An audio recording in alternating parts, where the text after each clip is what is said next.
Welcome back to another video. This is a depressing video. It's my reaction to England losing to Italy in the final of Euro 2020 on penalties. Penalties. Now, I'm not really going to go into the game too much because I don't really fancy doing it. In the first 2 minutes, Luke Shaw scored a really nice goal. Trippier crossed to the back post. Luke Shaw taps the ball in, and I actually thought we were winning it from there on. For the first half, we played very well. I thought we controlled the game. Italy didn't really have many shooting opportunities. They had a couple chances with Chiesa, but other than that, I didn't really see them as much of a threat.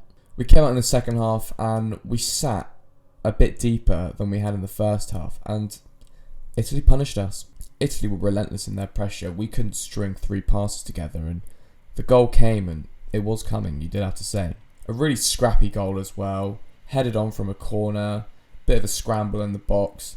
Jordan Pickford makes a good save, but I thought he should have parried it out of play, but oh well. And Bonucci was on hand to tap it home, and 1-1. From then on, it was a fairly even game, I thought. I don't think we were particularly good going forward. I don't think Harry Kane had a very good game. I don't think Raheem Sterling had a very good game. And I certainly don't think Mason Mount had a very good game at all. And Gareth Southgate was reluctant to make substitutions, I thought. Grealish came on, but I thought he came on too late. I thought he could have come on 10-20 minutes earlier. Southgate brought on Rashford and Sancho for penalties. So the game goes to penalties, and immediately I'm thinking, oh no, not penalties. If we were to lose, I would rather have lost in extra time or in normal time than lose on penalties, because that's when people make mistakes, people get blamed, people get scapegoated unfairly. And this one was no different.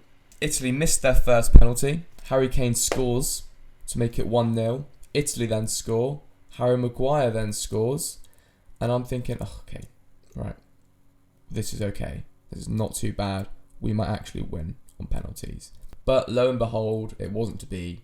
Marcus Rashford misses his penalty.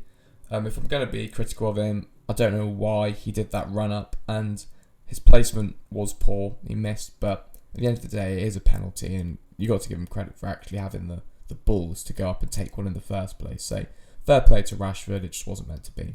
The same goes for Jadon Sancho, who was the other player that was brought on in the 120th minute purely to take a penalty, and yet again, he missed. Now, this one was a bit of a soft penalty. Donnarumma guessed the right way, and at that point, I thought, oh no, that is game. Jorginho steps up, and we all know what Jorginho's like. His hop, skip and a jump penalties, and 95% of the time they go in. So I thought, better get ready for misery. But somehow Jordan Pickford saved it, and at that point, my mood flipped 180, and I thought, it's meant to be. If Jorginho's misses penalty, it's meant to be. We're going to win. Then, fifth choice, I was very surprised to see Bukayo Saka step up, who, lo and behold, hasn't actually taken a penalty in youth football or in professional football. So I was very surprised to see him step up and take a penalty. But yet again, you have to say fair play to the lad. He's 19 and he's got the hopes of a nation on his shoulders. The amount of pressure he was under there was immeasurable. No one watching this will ever be under 10% of that pressure. So you've got to say fair play to him. And unfortunately, much like the Jadon Sancho penalty, Bukayo Saka put it to the right-hand side and Donnarumma saved it, and England lost. Now, I don't want to be too critical of the lads at all because they've all done amazingly throughout this tournament. What I will say is I think this one does fall on Southgate, unfortunately. I thought we were too passive in the second half. He took too long to freshen up. At that point, it was too late. The game had gone to penalties. And when you bring on two players who then both go on to miss their penalty, obviously questions are going to be asked. Now, I don't mind Marcus Rashford and Jadon Sancho being brought on. I know that Rashford is a penalty taker, so I would have done the same thing. Jadon Sancho the same. I'm sure those boys were desperate to get on and take the penalty themselves. I know they would have wanted to. But the decision which baffled me the most was putting Bukayo Saka on that fifth penalty. As I said previously, Saka has never taken a penalty in his professional career.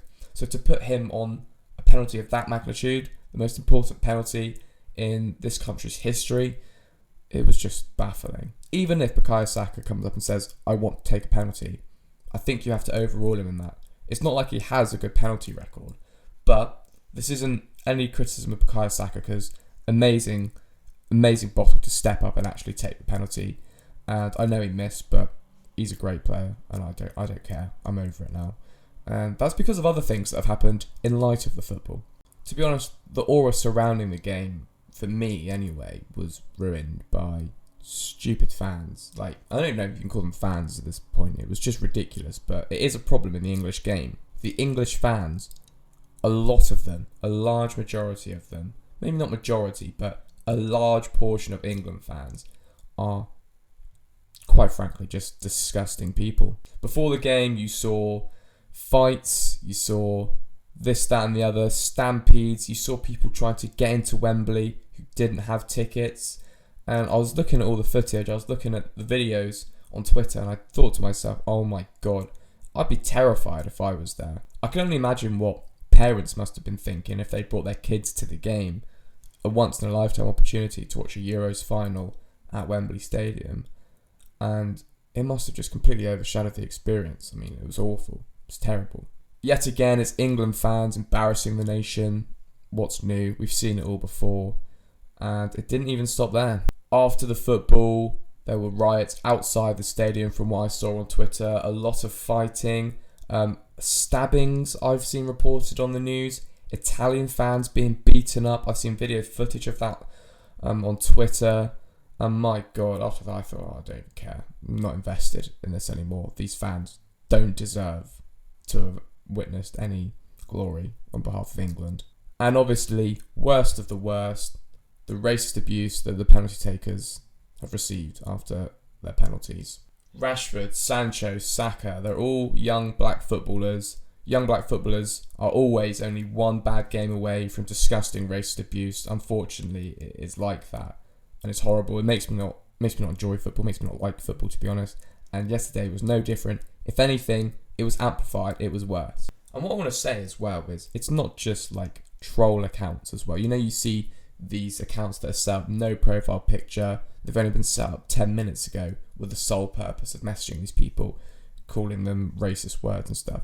No, I've seen England fans with the England flag in their name, their bio, whatever, with their full name in their Twitter handle, their profile picture, their place of work in their bio, links to their other socials where you can find their place of work, their families, etc. I've seen regular England fans have the audacity to come on social media and use racist language towards these England players. And I just think to myself, wow, I don't care. Now, I know that all fan bases have racist minorities in them, but there is too much of it in the England fan base. There's a lot of it. It is an institutional problem, and to be honest, without getting too political, it is a reflection of our own society anyway, isn't it? With the government that we have in place. So yeah, all in all, the mood of the country, the mood of people like me has gone from super high, on a high, expecting a Euros win, to lower than it's ever been probably, because I'm just sickened by... No, I don't care about the loss anymore, just sickened by the England fans, the reaction to the penalty taking, the reaction, the racism, and I just don't care. I'm not bothered. Well done to Italy as well. I haven't even mentioned Italy throughout this whole video. I've just been too depressed, too angry about England to mention them. Italy played very well, I thought, coming into a hostile Wembley atmosphere, away from home, and let's be honest, they were the best side in the tournament. The best side did win, and fair play to them, they deserved it. I think England were very good, don't get me wrong, throughout the tournament, but I do think Italy are just a cut above. So England, Italy, and Roberto Mancini has come into a side that failed to qualify for the World Cup, and he hasn't lost 35 games since 2018 or so, and he's got a Euro Championship medal as a result of it. Fair play, well managed, brilliant team, brilliant fans as well. The Italian fans were great from what I saw on TV, what I was seeing on social media. So fair play, you've earned it, you deserved it, and it's coming to Rome. What can I say? It's not coming home. It's coming to Rome and all that.